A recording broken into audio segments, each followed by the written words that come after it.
What's going on YouTube? Traveling Tony here. Unfortunately, I forgot my selfie stick, but we're still gonna go to the builder and we're gonna get some things ironed out, some of the finalization type things. We'll talk to him.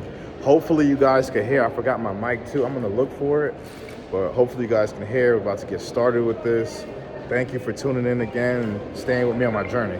Okay guys, so now we're just waiting to see the builder and see what he's gonna say. We're gonna give our final touches on what we want. We're gonna tell him we want these type of tiles. What else we need to tell him, Luce? These type of tiles. Sanitaries. Sanitaries. What's sanitary exactly? Jacuzzi. Oh, jacuzzi. Okay, there we go. Stuff like that. Stuff like that. So we're getting the finalization stuff done. When I get home, I'll add my mic so you guys can hear me better. But luckily, this is a small room, so my voice should be bouncing off so everybody can hear me well. So excited to get this done. So we're just waiting. All right, so we are here. Ready? Watch the poops. Let's see where we at with it.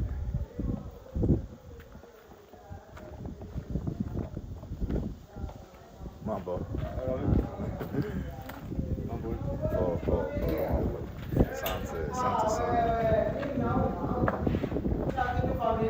Ooh, ceiling board. Mambo.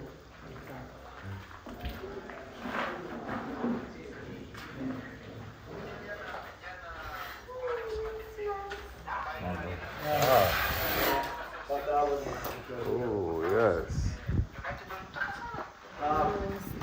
Good, I know.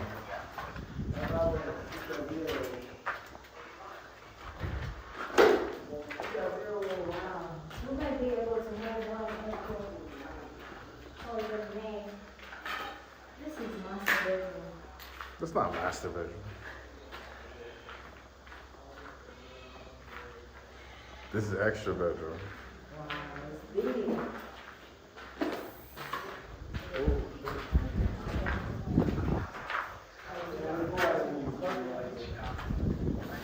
I don't know if you could go up the stairs with him on your back.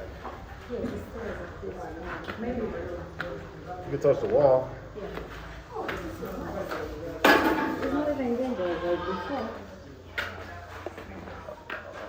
No, you can't come. Turn back.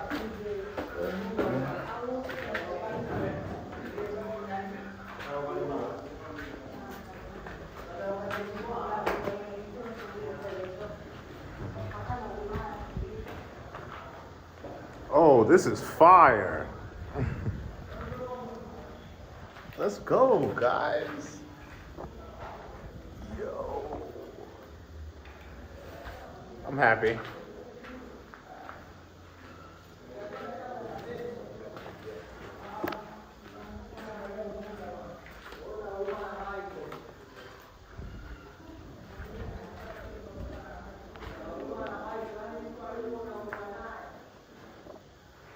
Hey, Luz, they got the ceiling board in the room.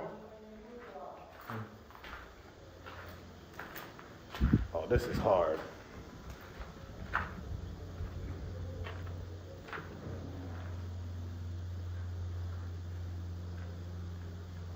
I don't want to do too much.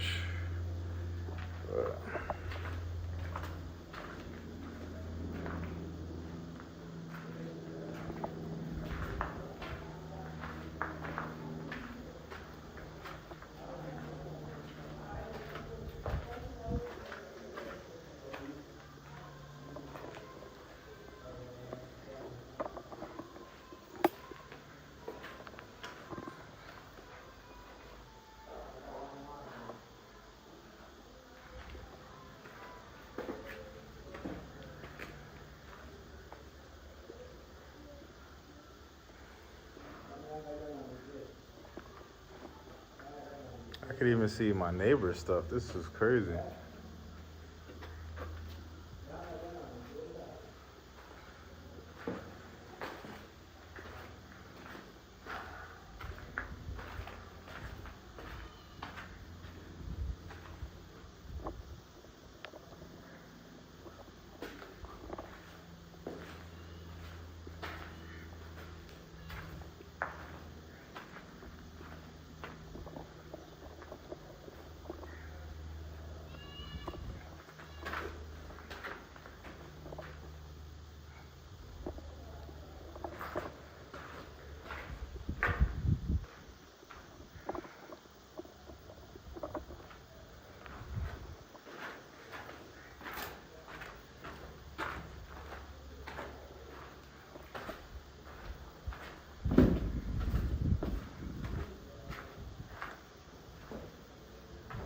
Okay.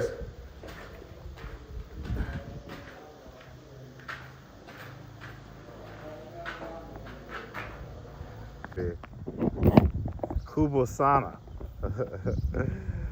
Very happy.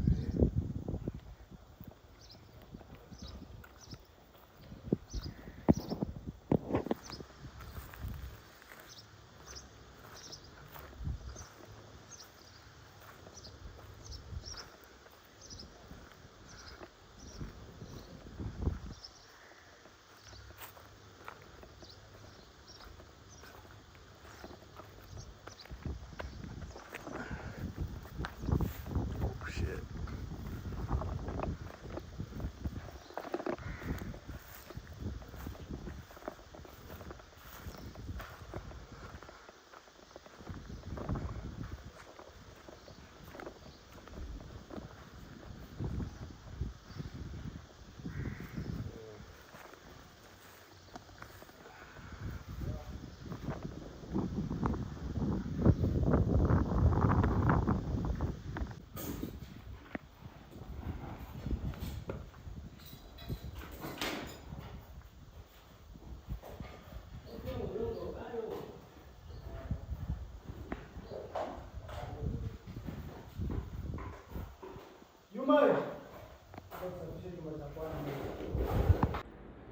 Okay, so now you guys seen the video, I want to talk about a few things regarding building. So understand, when you're building, they're going to give you something called a BOQ, right? So it's your bill of quantities, all the things that you'll be paying for, and they have them itemized on your, it's just a paper, sheet of paper. It's like a receipt almost. So with this list, you have to understand there are going to be a few things missing on the list. It's people make mistakes, I guess. I'm not saying people are purposely doing it. You don't know, right? So there's gonna be a few things missing, not big things, maybe cabinets, maybe, let's say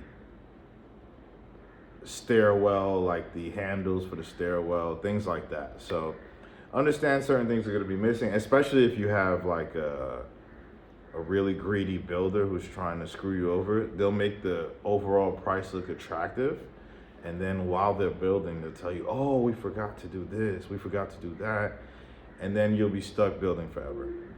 My builder was really cool. We did really good business together. Salute to Sarah from Wajenzi and Elia from Wajenzi. They're really good people. I actually recommend those builders to people. They have really reasonable prices. The only thing is they don't do financing or paying in increments. So you need to pay fully in cash for what you want. There are a couple builders that do financing and let you pay over time, but I'll reveal that in my next video. Some of my information, because it took me a long time to find these builders that allow you to do financing. And even with the financing, there's a minimum that they will finance. They're not gonna finance you for $10,000. There's a minimum. So I'll get that information today or tomorrow. It's currently raining right now. That's why I'm finishing out my video like this. I had the time. I'm not able to go out and do what I need to do. So yeah, just be aware of the builders, guys. I would search around before you just select a builder, because the first guy I was gonna go with was a recommendation from the person that sold me the land. Even the guy that recommended me him didn't know he was gonna try to upcharge me so tremendously. Supposedly, he said he didn't know. I don't know, but it was his family member or something. He was just trying to help him get some income to feed his family and stuff like that, which I understand. It's just he was trying to charge me, like, let's say like an extra 40%, extra 50%. So it was ridiculous. My wife's dad has a hardware company, so he knows the price of nails and stuff like that. So I submit my BOQs to him. People don't know his background, so obviously how would they know?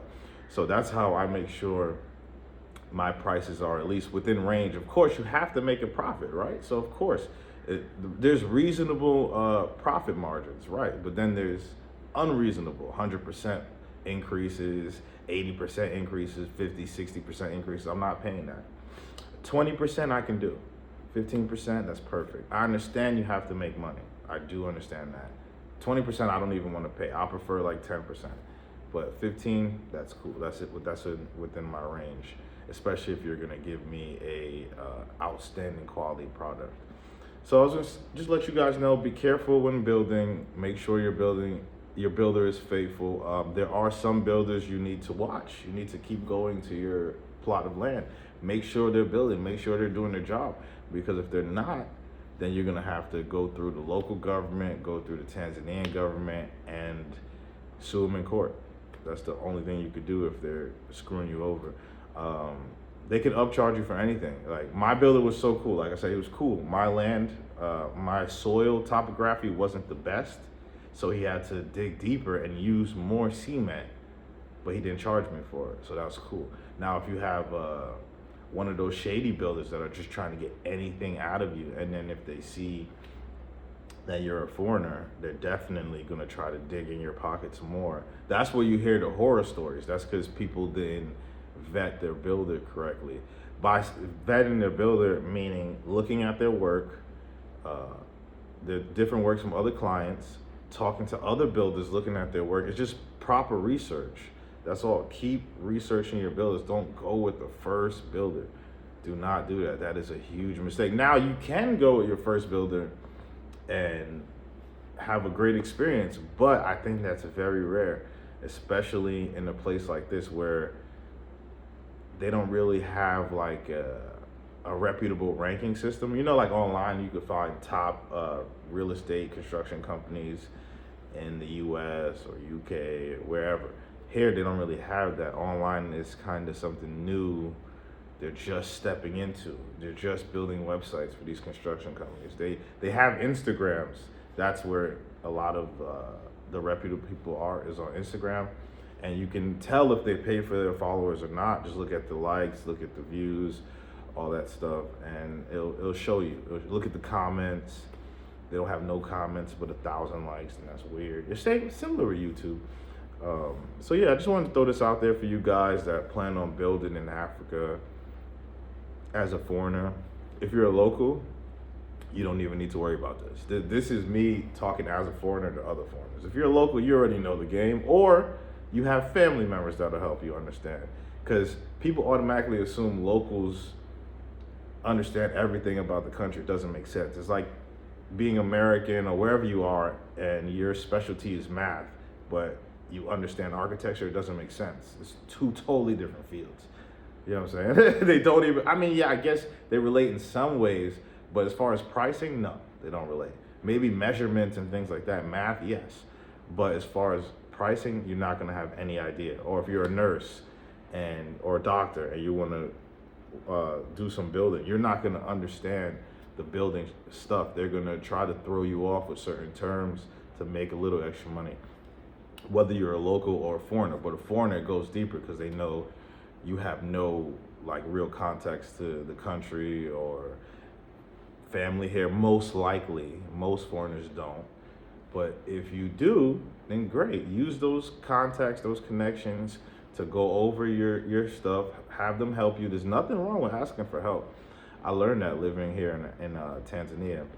There's nothing wrong with asking for help. I ask for help all the time from my wife's family. Her father is very helpful. I'm very grateful for him. Honestly, I'm so happy to have a family here in this place that I can rely on.